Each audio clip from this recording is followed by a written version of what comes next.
I've run out of ideas, obviously. I promise the funny intros will be back the next video. I really did not have any ideas for an intro for this one. Don't know why. Don't have an excuse for you. But this is gonna be an interesting video. Mostly because I am just coming off of being sick and I'm still a little wheezy. We're gonna try and make it through this one. It may not be very apparent because I haven't really mentioned it in any other videos, or you can't really tell from my setup. I am a massive fan of Legend of Zelda.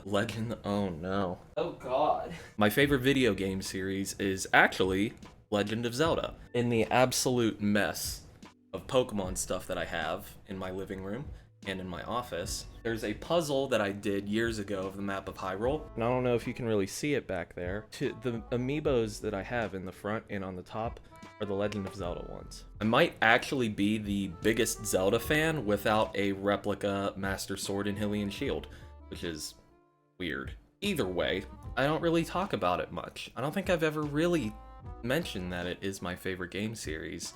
I mean, especially here. As you can tell from the name, this channel started off mainly as a Pokemon channel. Art openings, streaming games, ROM hacks, things like that. And then, as I was Twitch streaming, it slowly divulged mainly into a Fate Grand Order channel, which I made the change very quickly because I only just started playing the game when I started uploading videos, which made it either more entertaining or way more infuriating to the core fan base. I read your comments, don't worry, I see them. But my current obsession right now has actually been the Persona series. I just finished 3, 4, and 5, and I'm currently playing 1 right now. But as I was playing the painful experience of playing a PS1 JRPG, Tears of the Kingdom came out, and I had to stop playing Persona, 1 for my sanity, and 2, Tears of the Kingdom, with the hype around it, I knew was going to take up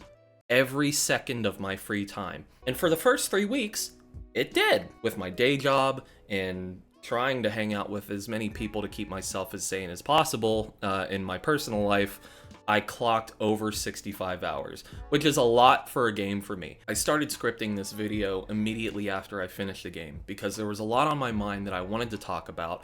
Granted, there is a lot of stuff in the game that I did not do yet because I mainly wanted to finish the story and talk about that, and really talk about my experience with Legend of Zelda in my life, because it does have a sentimental connection in my personal life. Rambling done, did I like Tears of the Kingdom? Oh my god, I love this game! It's so good! I'm cringe. Now, as I said before, I didn't finish the entire game. I'm not a completionist. There's so many side quests in this game that you can do, especially, once again, collecting the Korok seeds. I will never do it. I will never ever collect every Korok seed in a game like this. And I want to preface this video by saying the 3 following things. 1, repeating myself. I have not completed the game fully. 2, this is my opinion, and you can finish the game in any way you want. You can literally do one of the 2 big things that you need to complete the story before the other, and vice versa. Everybody's experience is going to be different. This is my personal one. And 3, I state this so many times, I enjoy things for what they are. I don't really look at things critically because I don't believe that my opinion matters enough to look at things critically. So, I might like some weird shit, but even if something is bad, I find good things in it. Or I might just enjoy it because I'm weird. Especially with this. I'm very biased. Take this with a grain of salt, because The Legend of Zelda has been a big part of my life ever since the N64. I have vivid memories of sitting next to my cousin Chris, whether we be at our grandparents' apartment in South Point, or I would be at his house watching him play it. My smooth brain at the time, my very young smooth brain, couldn't really grasp how to beat an RPG. I lived on Tony Hawk's Pro Skater, and even that I could not beat completely at my age. I remember whenever I did play it, I didn't know what I was doing, but I could aimlessly roam around and explore to my content. I wasn't really trying to complete quests. I would just roam around areas like Hyrule Field and Hyrule Castle Town and Kakariko Village for hours aimlessly. Just that concept and that aspect pulled me in. So whenever I was actually finally able to, to wrap my brain around it as I got older and finally beat Ocarina of Time for the first time, I was hooked, which led to me beating Majora's Mask for the first time, which led to me beating the original Legend of Zelda on the NES for the first time, which sent me down the rabbit hole of trying every single mainline Zelda series and some of the spin-off series that I could. But not Link's crossbow training. I've never played that. It's okay. Also, the CDI games, we don't talk about those. Well, excuse me, princess. But now that I've bored you with my backstory, let's actually get into the game. Disclaimer! I will be spoiling the ending of the story in this video. So if you've played Breath of the Wild and or plan on playing this, stop now. I swear to God, stop now. Don't watch the rest of this video. Go play it. You want to experience this firsthand. But if you've already played it or don't plan on playing it and just want to hear my soothing voice, welcome. Thanks for hanging around. This is a safe space. You're welcome here. So, if you're still here watching this, congratulations. You're probably one of the only 10 people who have made it this far. One, because I know my video retention is dog shit. It is what it is. And two, most of the people probably clicked off because they want to play this game, or I peer pressured them enough to want to play it for themselves. You probably already heard about this game if you're watching this video, or at least know what the general synopsis of the story is, so I'll try to keep it brief, but here's a rundown. Tears of the Kingdom is a Breath of the Wild sequel. And I put sequel in air quotes because we'll get to that soon. That takes place after the events of Breath of the Wild and defeating Calamity Ganon, which if you haven't played Breath of the Wild, why are you here? What are you doing here? Go play it. Go. It helps with the story. Go play it. Today, Paul bullies his viewers into playing Legend of Zelda. Final warning, spoilers are coming now and may last until the end of the video. But if they don't, I'll leave a time card right here that you can skip to get my final thoughts on the game. Sometime after the battle with Calamity Ganon in Breath of the Wild, those in Hyrule are rebuilding after the dissipation of the Malice. The game starts with Link and Zelda exploring newly discovered passageways under Hyrule Castle. As the game starts, you're given immediate control of Link as you traverse deeper underground before you stumble upon ancient ruins depicting the foundation of Hyrule, as well as a war that took place under the first king and queen's rule. You then go deeper to find a mummified body which, if you're a Legend of Zelda fan, you know exactly who this bitch is. The body also has a glowing arm sticking out of it. The arm falls with a glowing gemstone in the shape of a tear. As Zelda picks up the stone, the body resurrects. A burst of red goop explodes out of the body. Link steps in the way of Zelda as it goes after her, and the goop envelops his... I can't. Goop. Why did I do this? Why did I put goop in there? Did I really not have a better word for it? And the goop envelops his sword and arm, completely depleting all but 3 of Link's hearts. After Zelda and Link learn that the mummy knows them by name, he then throws the world into disarray. As the rubble falls into a dark abyss, Zelda follows. Link throws himself after her as her sole protector, but as they descend, the glowing arm summons out of thin air and grabs Link, letting Zelda fall, but not before disappearing into a golden glow. After Link is pulled up by the arm into a blue portal, he wakes up in an unfamiliar location and has adopted a prosthetic arm. As you explore, learning the basics in the process, you see daylight. You walk out, and then you realize you're on an island in the fucking sky. Okay, it's not really that amazing and groundbreaking. I mean, we've seen Sky Islands before in a game that we still don't talk about, even though a remake came out which made it kinda better. It still was not good.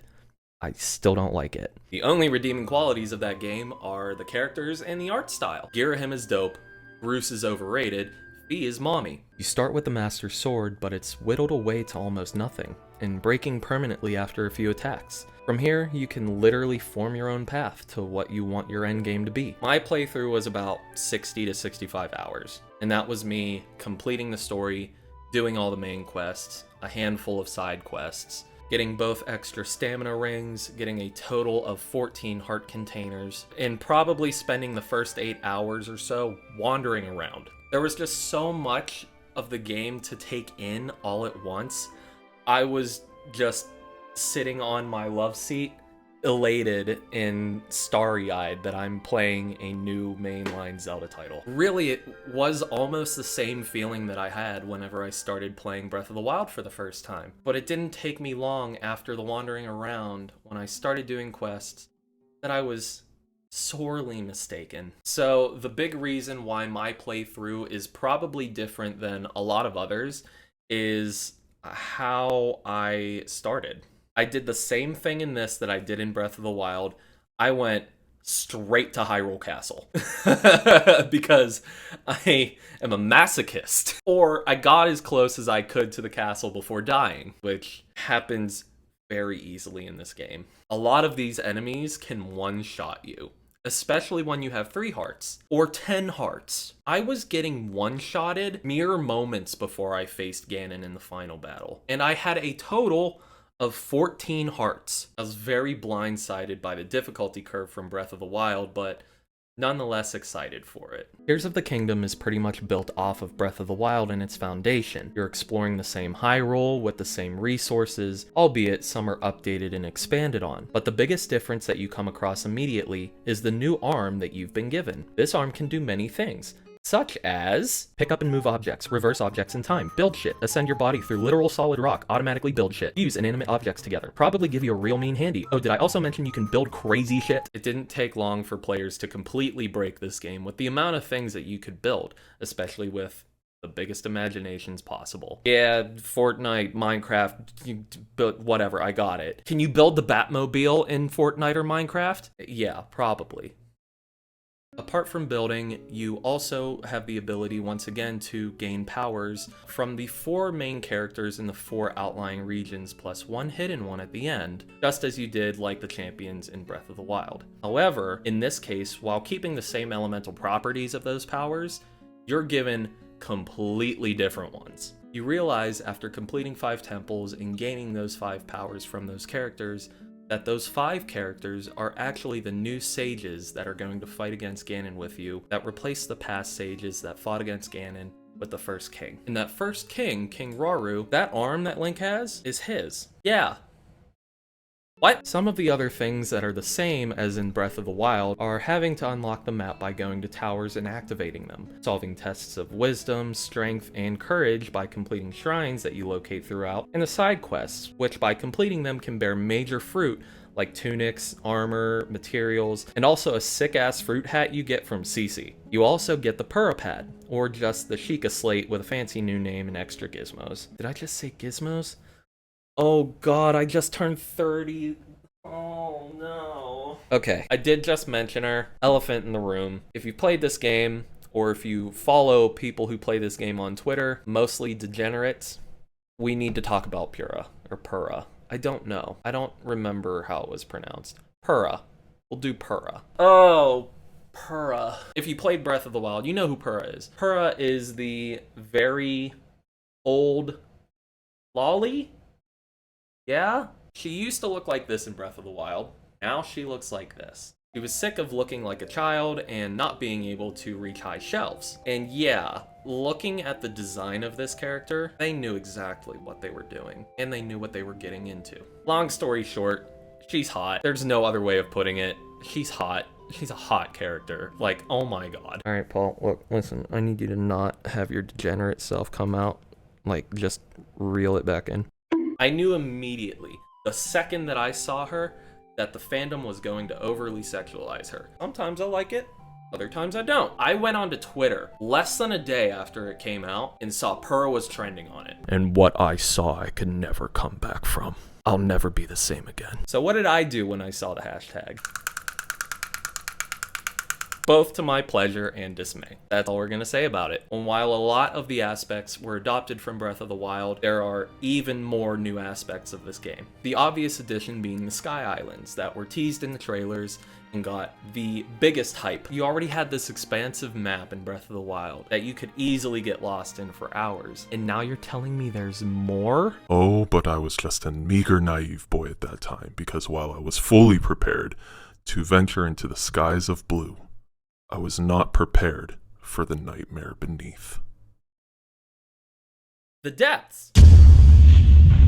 Now, I don't know if this was actually teased in any of the trailers leading up to the release of the game, or if it did, I just didn't see it or didn't really pay attention to it. But to my surprise, you have to go underground, and it's dark down there. While the Sky Islands are exactly that, islands in the sky, the depths are the entirety of the map of Hyrule, reversed in terms of topography. Now, at the point of this video, I think I have about 50 to 60% of the depths explored and uncovered map-wise, because to uncover the entirety of the map of the depths, you have to, okay, so in the regular map of Hyrule, it's about 2 handfuls of towers that you have to basically climb up and uncover the entire map of Hyrule. The depths are different. There are a total of 120 shrines in Hyrule, and the shrines mirror what are called light roots in the depths, which once you find a light root, that's what lights up the map. To light up the entirety of the depths map, you have to find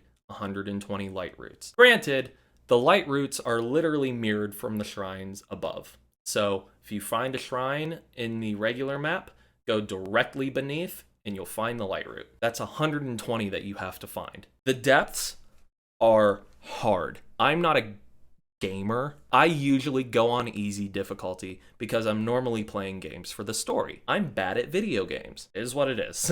I remember the first time where you actually have to jump down the hole into the depths that I was visibly uncomfortable. It was so raw and visceral. I really just did not want to be down there. Just like the first time I had sex. So much to do and so much to see in this video game, which makes me happy and sad at the same time. You can spend probably over 100 hours playing and replaying this game. And DLC is going to come out at some point, I would assume.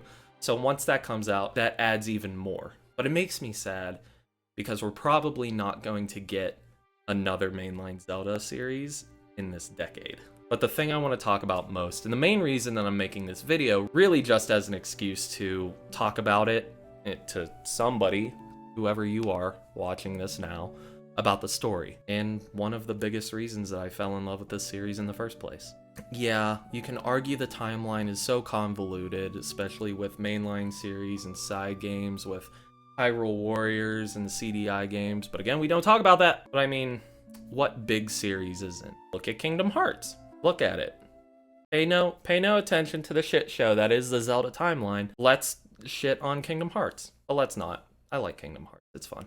I don't really pay much attention to the timeline. I just play the story in a game and assume that it's its own, and that's it. Before I get into my thoughts on the story for this one, I should say my top 3 Zelda games, story-wise, so overall-wise, were Twilight Princess, Majora's Mask, and Phantom Hourglass. It's probably easy to see if you've played these games that I like the dark ones, but I will say, the feeling that I got after finishing the story and seeing everything, seeing all the cutscenes, the feeling that I had was on par or better than Twilight Princess. And what a story it was. This is for sure an overgeneralization of the story, so here's the Cliff Notes version of it. Once you're reacquainted with the world after you wake up, you realize after talking to the first few locals that Link and Zelda were deemed missing, and Zelda is still nowhere to be found. But as you go through the main story, you find out that some of the residents of Hyrule have seen her, and some have even spoke to her. Apart from that, no trace. You're then met by the voice of Zelda saying to find her. You follow the voice to the Temple of Time, where you are then separated from the Master Sword. You complete temples, gain powers of the soon-to-be sages, discover there was a 5th, gain their power, and then move on.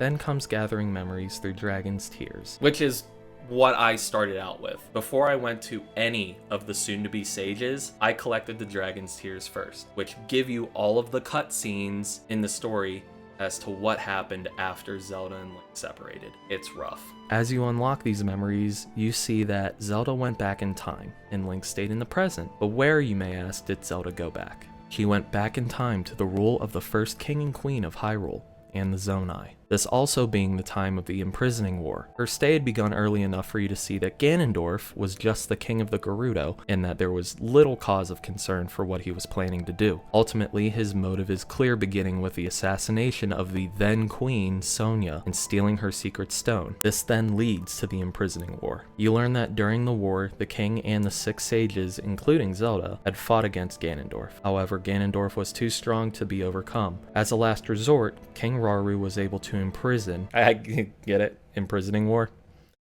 Sorry.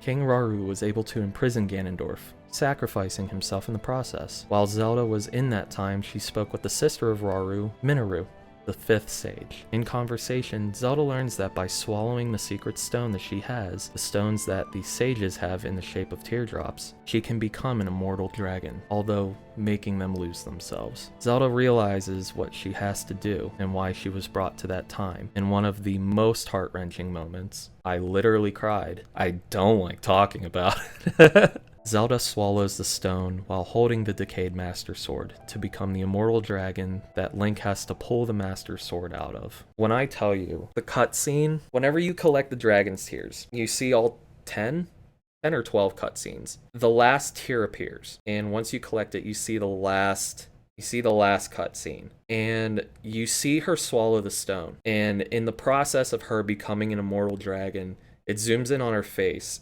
and once the transformation starts, her eyes change into what the dragon's eyes look like.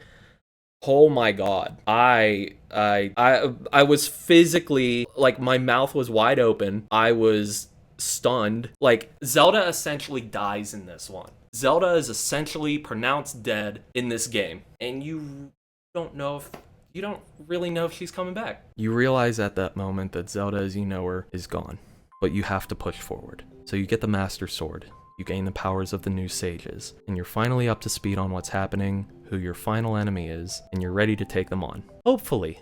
Once you finally complete all of those things, you gain all the memories, you gain all the powers, you gain the power of the sages, you go into the deepest part of Hyrule, right under Hyrule Castle, and you're ready to face Ganondorf. Now's probably a good time to talk about the battle itself. I'm going to do my best to put into words my feelings going through this battle. The battle with Ganondorf is in 3 stages, which is usually the case. It's either 2 or 3 stages. Most of the time, you face Ganondorf, Ganondorf turns into Beast Ganon, you fight Beast Ganon, you're done. Now, when you start off, this starts off like any normal Ganondorf fight. Get good at one facet of combat and spam it, whether it be blocking or reflecting shots like in older titles, or the main concept for the last 2 games, flurry rushes. If you're not good with flurry rushes at this point, the battle is going to be significantly harder to deal with. Even if you're pretty good, which I like to think that timing-wise I'm decent, it's still really hard. It took me about 15 to 20 tries to completely beat the final boss battle. If you die anywhere in the battle, you go right to the beginning. All but one of those 15 to 20 tries came attempting phase 1 or phase 2. Once you get to phase 3, it's way easier. Now the second phase is pretty much just like the first phase, but something happens in the transition between the first and second phase that's really disconcerting.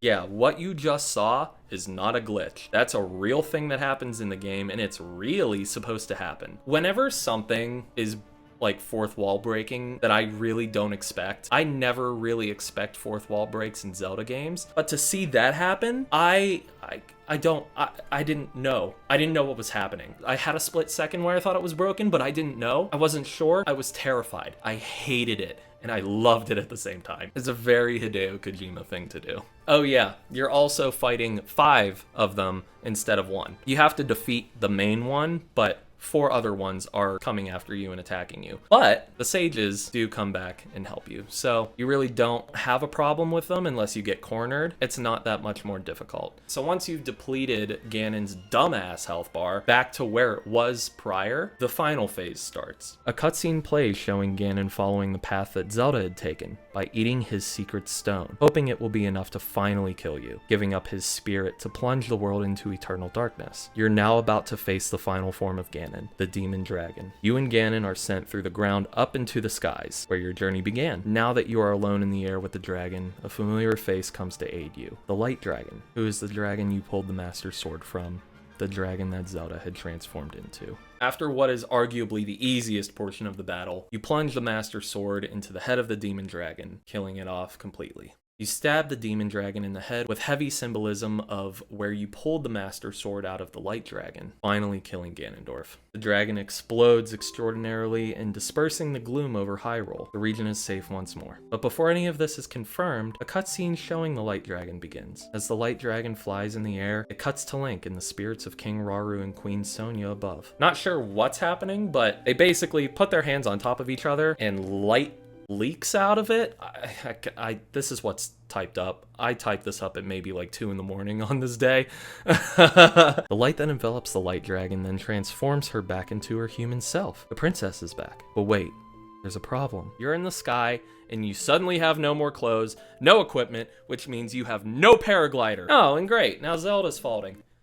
Zelda's falling! Probably one of the greatest creative choices they could have made at the ending of this game. You are now controlling Link as you and Zelda are plunging straight into the ground. So you have to dive and then catch Zelda. You then fall into a body of water and you're safe. The decision to have the player control that moment, incredible. You could have just let the cutscene play, but now you have a personal, physical connection with that moment. Not a lot of people could have done it better. Zelda is back with her memories of everything apart from her time as the dragon. There is a later cutscene after the credits with the sages and Link saying goodbye to Minoru, but who cares? Zelda's back. To say that this story for me was a roller coaster of emotions is a severe understatement. Especially comparing it to Breath of the Wild and even comparing it to the stories that I love of Twilight Princess, Majora's Mask. This story is riddled with heavy tragedy, which I love. In high school, I got borderline obsessed with the life of Edgar Allan Poe, and I love Shakespearean tragedies. It really catered to my interests. Yeah, I mean, you see the scene of Sonia being assassinated by Ganon, Zelda basically giving her life to save present-day Hyrule is heavy. Yet at that point, you think that's it for Zelda in this story. While I had some sort of thought that Zelda would be brought back somehow, her becoming the immortal dragon, I couldn't really think of a way that they could bring her back in a way that made sense. I was fully under the impression that that was it for Zelda in the story. I adore this game. I adore this story. I adore this series. I adore the music that Koji Kondo has wrote for this series for years. I adore the work that Eiji Aonuma has put into this series for years, giving me and millions of others in this world stories that we can connect to, giving us emotions in life that move us, whether it be happiness, sadness, anxiety, hate, fear. This video is not meant to just be a retrospective of Tears of the Kingdom. This is my love letter. This is me now openly talking about my love for this game. The memories that I had in my life with my cousin growing up playing these.